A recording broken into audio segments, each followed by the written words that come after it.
আসসালামু আলাইকুম। নাইম টিচিং পয়েন্টের পক্ষ থেকে তোমাদের স্বাগত জানাচ্ছি। আমি মোহাম্মদ নাইম উদ্দিন। আজকে এই ভিডিওতে নবম-দশম শ্রেণীর ফিন্যান্স ও ব্যাংকিং বইয়ের অধ্যায় তৃতীয় অর্থের সময় মূল্য এর তৃতীয় পর্ব। আজকে আমি তোমাদের দেখাবো এম এর মান কিভাবে নির্ণয় করবে। কেননা এই অঙ্কটি সবচেয়ে গুরুত্বপূর্ণ একটি বিষয় হচ্ছে আমাদের সুদের হার বলে বার্ষিক, মাসিক, দ্বিমাসিক, ত্রৈমাসিক। যখন আমাদের মাসিক বলে তখন আমরা এম এর মান কতবার, মাসিক বললে সুদ বছরে কয়বার দেয়, বার্ষিক বললে, দ্বিমাসিক বললে এই বিষয়টি নিয়ে আলোচনা করবে। তাই তোমরা এই ভিডিওটি মনোযোগ দিয়ে দেখবে, কেননা এই অধ্যায়ের সবচেয়ে গুরুত্বপূর্ণ পাঠ হচ্ছে এই অংশটি।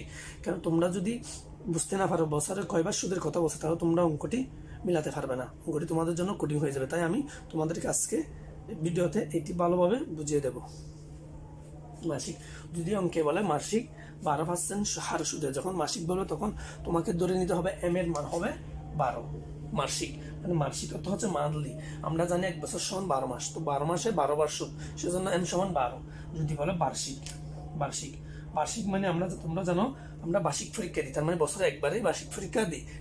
তেমনই সুদের হার হবে এম সমান 1, মানে বছর একবারই সুদ দেয়।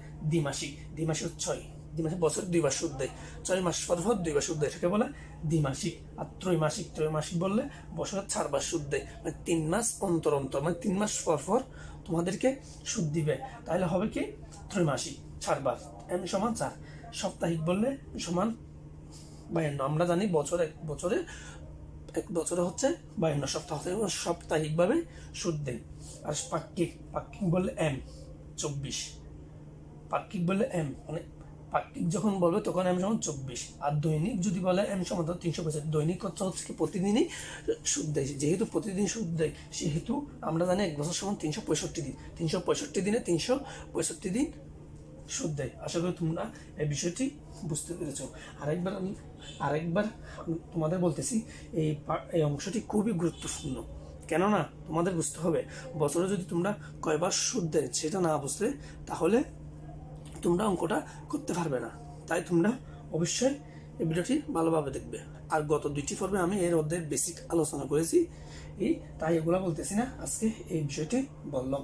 আমি পরবর্তী পর্বগুলোতে তোমাদের এই অধ্যায় থেকে তোমাদের অধ্যায়ে যে উদাহরণগুলো আছে ওগুলো আমি সমাধান করে দেখাবো, এবং পরীক্ষায় যেভাবে তোমাদের অঙ্ক আসে আমি ওই অঙ্কগুলো সমাধান করে দেখাবো। আশা করি তোমরা বুঝতে পেরেছো। চলো আমি তোমাদেরকে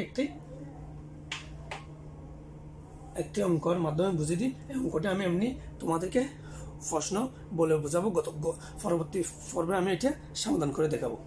মনে করো তোমাদেরকে বলছে কোনো ব্যক্তি ব্যাংকে 10,000 টাকা 5 বছরের জন্য জমা রাখলো। ব্যাংক তাকে 10% হারে দ্বিবার্ষিক সুদ প্রদান করে, দ্বিবার্ষিক 10% হারে সুদ দেয়। তাহলে দ্বিবার্ষিক 10% হারে সুদ দেয়, তাহলে ভবিষ্যৎ মূল্য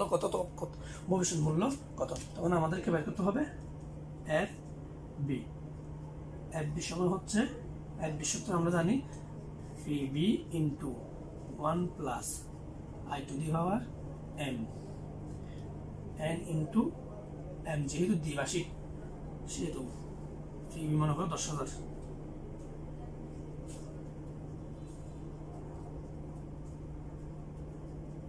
এম হচ্ছে 2 বার। সুদের হার মনে করো 10%, সুদের হার 10% বলে ভাবে লিখতে হবে। এরপর এম হচ্ছে 5 গুণ 2, 2টা কেন দিচ্ছি এম মানে বার্ষিক, দ্বিবার্ষিক সুদ, দ্বিবার্ষিক বছর জন্য 2 বার। আর 10% বছর সুদের হার 10, আর এক প্রেজেন্ট ভ্যালু মানে বর্তমানে জমা রাখবে, সেজন্য এটাকে প্রেজেন্ট ভ্যালু দিচ্ছি। এভাবে তোমাদের অঙ্কটি করতে হবে। যদি বার্ষিক, দ্বিবার্ষিক, ত্রৈমাসিক, সাপ্তাহিক এগুলা বলে এভাবে সূত্রটি প্রয়োগ করতে হবে। পরবর্তী ভিডিওতে আমি তোমাদের অবশ্যই অঙ্কগুলো করে দেখালে তোমরা বুঝে যাবে। তোমরা এগুলো একটু ভালো করে দেখবে।